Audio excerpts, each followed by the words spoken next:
Are you constantly browsing Pinterest and Instagram for inspiration on how to improve your home? Then this video is for you. I'm going to share one simple and effective trick that will instantly elevate your home without much effort or money. I'll also explain to you why it works and demonstrate it with some before and after images so you can see exactly what I mean.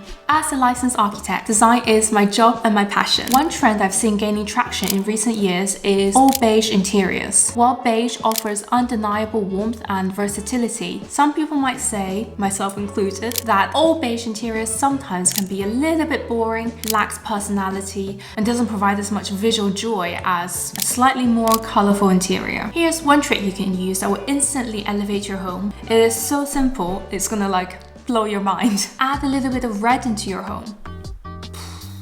This idea is to incorporate a pop of red to instantly boost the visual appeal of your home decor. This approach is inspired by dopamine dressing in fashion, where bold colors are believed to uplift your mood and boost confidence. Translated into interior design, it can spark joy and excitement through visual stimulation and energize spaces that might otherwise appear monotonous and boring. And of course, it doesn't have to be just the classic red. It can be a whole spectrum of colors like burgundy, crimson, scarlet. Red's effectiveness boils down to two key factors: visual impact and psychological influence. Because red is visually such a vibrant color, it naturally grabs your attention and creates a focal point, which adds depth and dimension to the space. And psychologically, red is associated with warmth and energy, and having a little bit of red in the space will immediately make it feel more cheerful, joyful, and just vibrant. The unexpected use of red also makes the design feel a lot less rigid and bit more interesting. The beauty of this trick is how simple and affordable it can be. Even small simple accents can create a big difference, like a throw pillow, artwork, or even flowers.